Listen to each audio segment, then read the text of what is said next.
سلام بچه ها، حالتون چطوره؟ مرسی این مدت همراهیم کردین، کلی به هم انرژی و انگیزه دادی.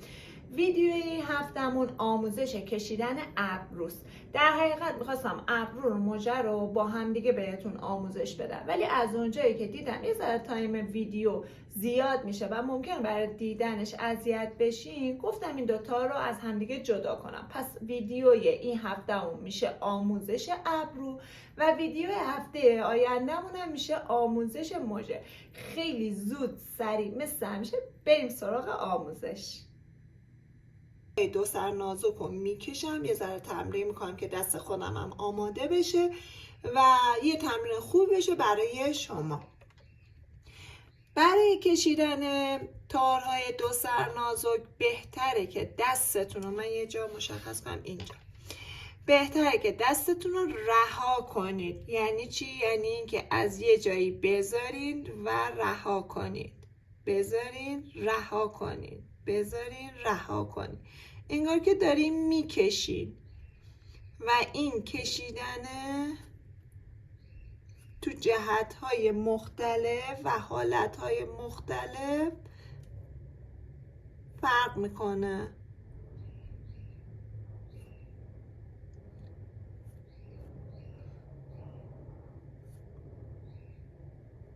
ما حالتهای مختلف ابرو داریم دیگه. منم دارم حالتهای مختلف ابرو رو تصوری میکشم،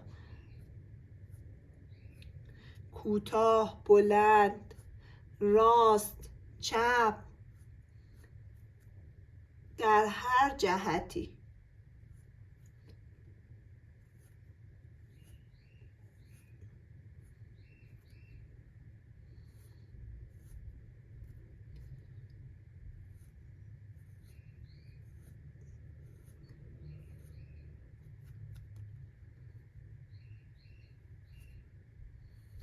مداد رو توی دستتون بچرخونین.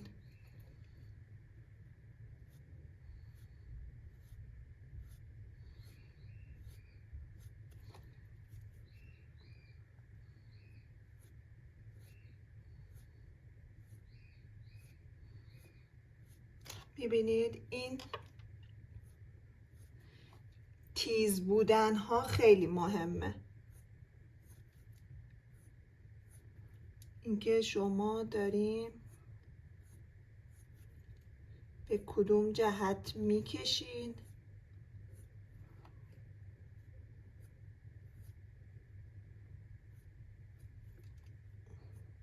و هزاران مدل دیگه. من مثلا میخوام یه ذره فانتزی طوری بکشم، تصور دیگه. هر حالتی میتونه برای خودش صورت بگیره.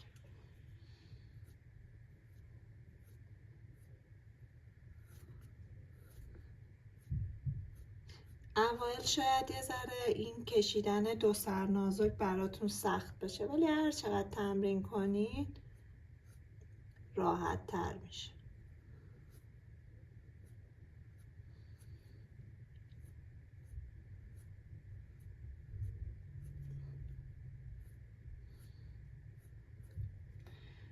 دیگه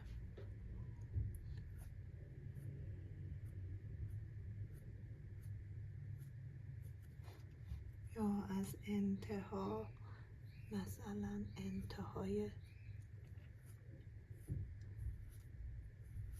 ابر، مداد رو حتما توی دستتون بچرخونید.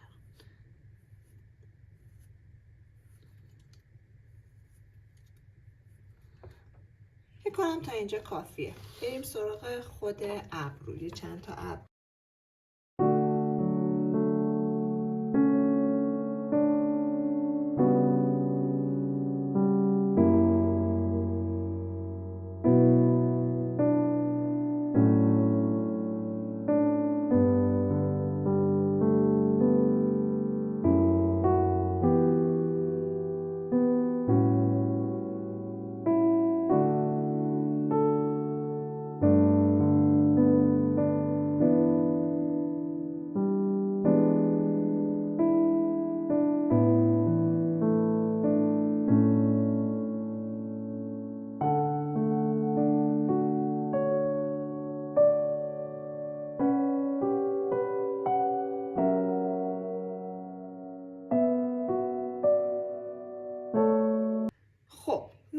اول اومدم این ابرو رو بدون هیچ سایه پردازی چیزی کشیدم که بیام یه چیزی رو براتون توضیح بدم. توضیحشم اینه که ما ابرو رو برای کشیدن به چند قسمت تقسیم میکنیم که میگیم ابتدا، میانه و انتها.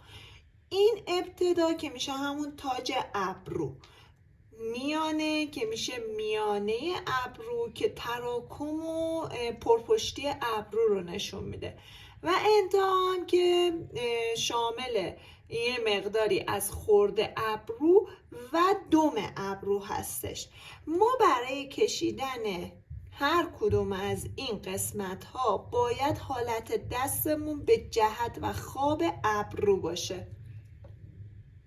حالا میام همین چیز که گفتم و اجرا میکنم. میگم ابتدای ابرو که تاج ابروه در جهت رو به بالاست و خواب ابرو اگه نگاه کنین حتی به ابروهای خودتون هم دقت کنین رو به بالاست، یعنی صافه.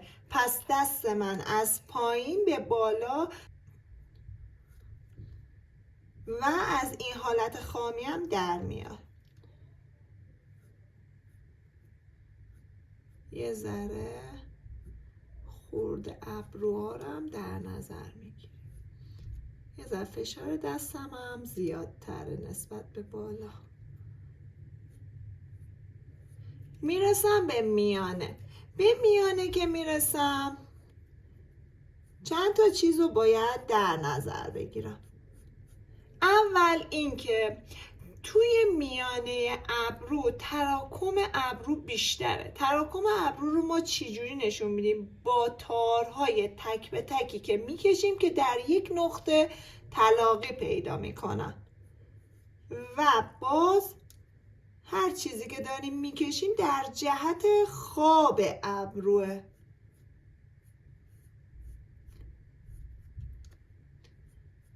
در میانه ما یه خورده ابروهایی از بالا هم داریم و سعی میکنیم در کنار اینکه داریم تارو میزنیم یه سایه‌ای هم بندازیم با مداد. حالت ابروشو بگیرم، یه جاهایی تار بلند میندازم، یه جاهایی تار موی کوتاه. یه لحظه قطع کنم نوک مدادم رو تیز کنم. نوک مداد حتما تیز باشه. وقتی میخوام تارای باریک بالا رو بکشم فشار دست کمه و بالا به پایین پرتاب میکنم. خواب دست خیلی مهمه. به اینجا که میرسه یه ذره فشار دست رو زیاد میکنم.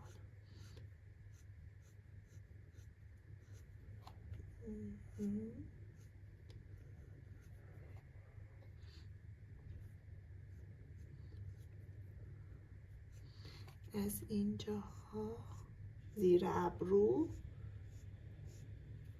ابرو از پایین به بالا. ببینید این یه ابرو تصوریه. تصورم که میدونین دیگه هر حالتی میتونه باشه، ولی در اصل و نکاتی که گفتم هیچ تغییری و تفاوتی با ابرو روی مدل نداره. برای کشیدن انتهای ابروم از پایین به بالا میکشین. جهت و خواب ابرو خیلی مهمه. اینجاها میتونین یه ذره اینجوری کنین، میتونین یه ذره فشار دست رو اینجا بیشتر کنین که یه ذره اینجا سایه بندازه، ابرو قشنگ‌تر دیده بشه. یا اینجاها رو اینجوری پرتابی بیاریم پایین تر. دست خودتونه دیگه.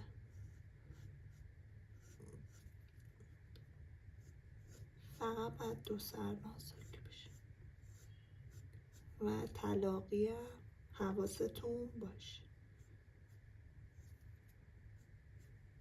اینجوری یه ذره بلندش کنیم قشنگ‌تر میشه.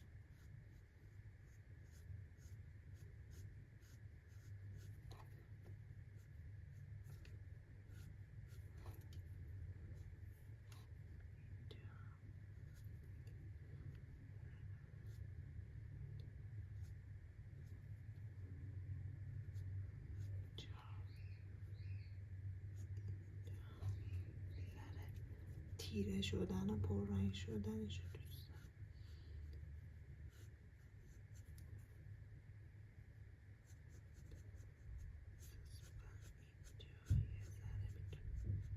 اینجوری تر باشه.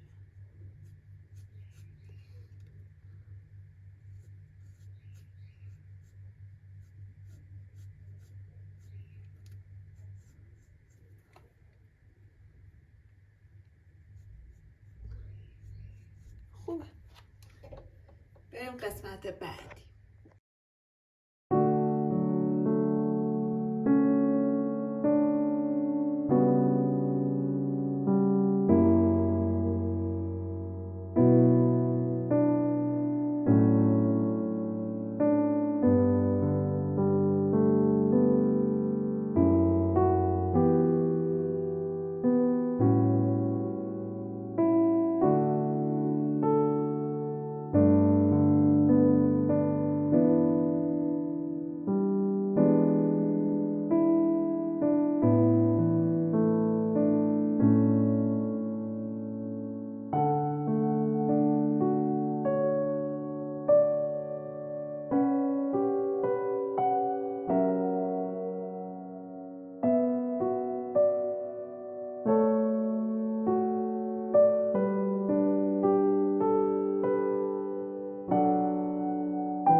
برای کشیدن از روی مدل من این مدل رو انتخاب کردم. میخوام اینو شروع کنم به کشیدن. پس اول ابتدا رو در نظر میگیرم، بعدش میانه و انتهای ابرو و خواب ابرو، اینکه در چه جهتی هست و چه شکلیه. پس مدل ابرو خیلی مهمه. این کثیف میکنه هی. بگرمش اینجا. شروع کنیم به کشیدنش. اول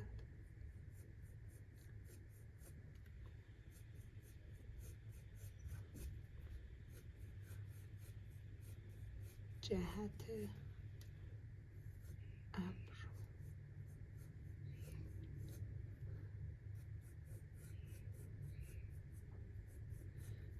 لطفا تو کشیدن اینجوری نباشه که همینجوری شروع کنیم به کشیدن و خط زدن و خط انداختن.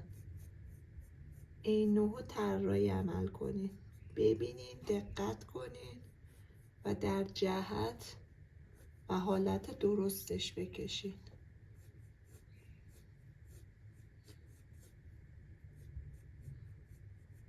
خورده ها همه چی رو بذارین. کی اوله، کی زیره، کی روه، همه اینا رو دقت کن.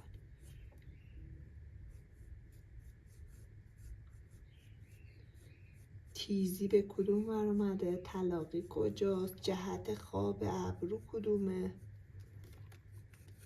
کل ابرو همینه.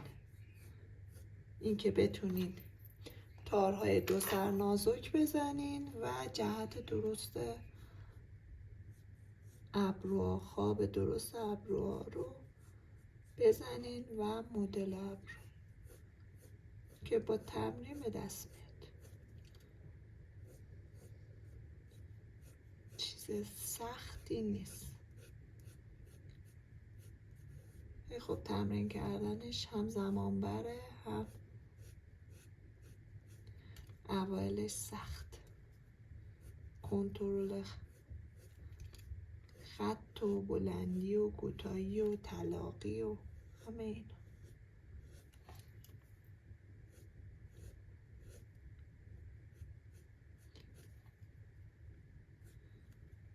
کی اوله، کی زیره، کی روه.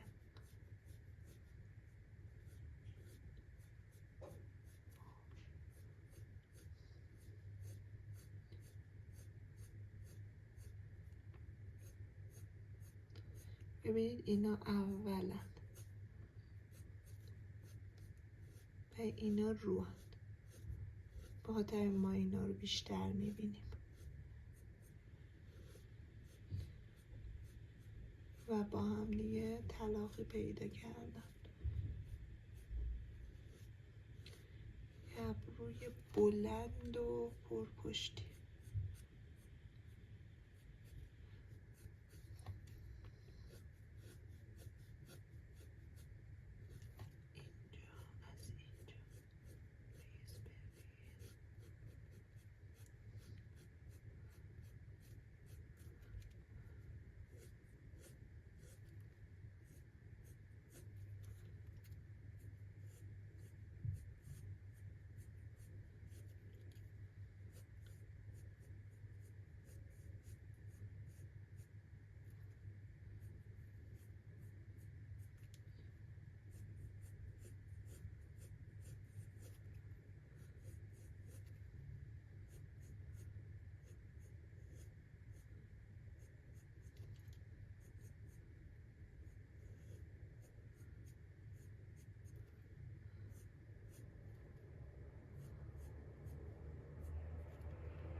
من دارم تیرش میکنم، میبینید؟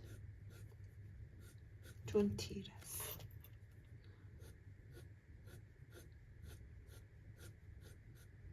کوتاه کوتاه وسطش میزنم و بلندارم در نظر میگیرم.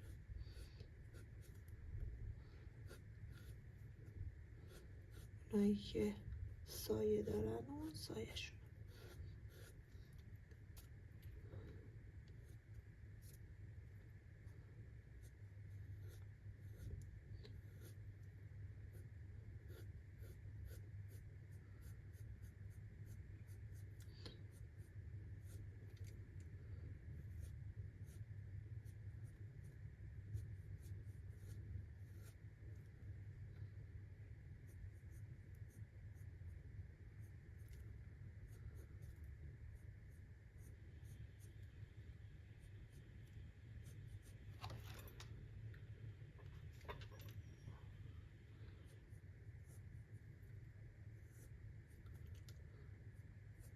من یه ذره نوک مدادم کند شده،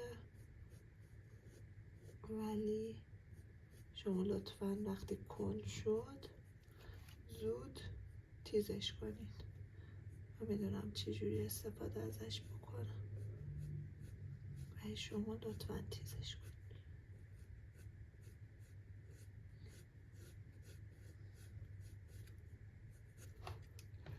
و این از ابرو.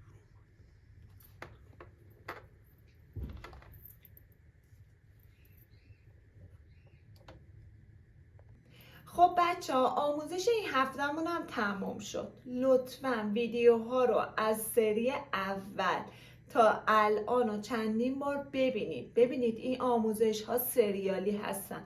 اگه شما یک آموزش رو وسط نبینید و نگاه نکنید، ما هر چقدر میریم جلوتر شما به مشکل بیشتری میخورید.